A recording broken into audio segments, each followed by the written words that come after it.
a través de nombres y cédulas no inventados porque eran de personas reales, pero que después otros averiguábamos y esas personas decían que no tenían nada que ver con eso y eran personas por lo general analfabetas. Entonces él decía que alguna persona mandaba unos documentos, esos documentos están en el OCAP Paz, diciendo que esos proyectos no tenían, los municipios no tenían la capacidad, que no habían hecho los proyectos, que era un riesgo, que no tenían equipo técnico para ejecutar, etcétera, etcétera.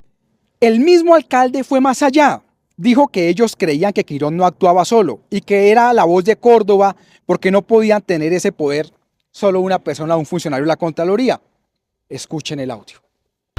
No actuaba solo, era el ventríloco o la voz visible de Córdoba, del Contralor General, es lo que se supone, o es la sospecha, porque nosotros sabemos que él no tenía ese poder solamente. El papel de Luis Alberto Rodríguez sí es menos claro para nosotros. Posteriormente, se filtraron llamadas del alcalde de La Paz, César, quien votaba como miembro de Locat Paz, donde claramente afirma que los proyectos incluidos en los listados de la Contraloría no se podían votar. O sea, el alcalde de La Paz, César, decía, mijo, si estás en el listado de la Contraloría, no te puedes votar, tienes que ir a hablar con Gualdrón. Cuando nos las entreguen yo se las mando. Hoy no la entregan, muy enseguida. Yo espero, si él tiene algún municipio pendiente, me manda el nombre o el BIPIN y yo estoy atento aquí. Y ahí le puedo decir cómo le fue. Y aquí hay un listado de unos que no se pueden votar que lo sacó la Contraloría. Entonces le puedes dar esa información. Es clarísimo, como ustedes lo ven, que el control era previo, que ese era un filtro. Lo que es curioso es que este juicio de control preventivo de la Contraloría de Pipe Córdoba se fue desinflando, ya que después de la sesión 54 de julio del 2021, la entidad no volvió a asistir a una sesión de Locat Paz. Ole, qué raro, ¿no? No volvieron a asistir. Como raro. Así ya no había listado. Y yo mandé un derecho de petición al DNP, a la Fiscalía, a la Procuraduría, para ver cómo van las investigaciones. Después les voy a contar esto. ¿Qué es lo que pasa? El señor Pipe Córdoba, el Ministerio del Interior manda una consulta al Consejo de Estado para ver si el señor Pipe Córdoba puede o no puede ser candidato a la Procuraduría. La revista Cambio, no yo, la revista Cambio, el pasado 21 de mayo, hace unos días, habla de un posible conflicto de interés de la magistrada María del Pilar Bahamón, quien es la encargada de hacer la ponencia para resolver la consulta enviada por el Ministerio del Interior. La revista Cambio, no yo, revista Cambio, reveló que la magistrada Bahamón fue beneficiada por una decisión de la Contraloría en 2022, cuando Córdoba la lideraba. El proceso al que se hace referencia se abrió el 15 de enero de 2021 por la Contraloría Delegada para la Responsabilidad Fiscal, Intervención Judicial y Cobro Coactivo por 23.369.307 millones de pesos, que estaba relacionada con presuntas irregularidades en el contrato de suministros 375 de 2014, en la USPEC, cuando fue directora de la Unidad de Servicios Penitenciarios y Carcelarios. Este proceso se cerró, terminó archivado a favor de Bahamón el 28 de marzo de 2022, en una decisión que fue confirmada el 4 de mayo de ese mismo año. Legalmente debe decir que no pasa nada, pero pues éticamente que una señora que se beneficia de una decisión y que tiene que emitir un concepto sobre el señor que le cerró el caso, complicado. Aquí está, Pipe, te faltan 2 videos.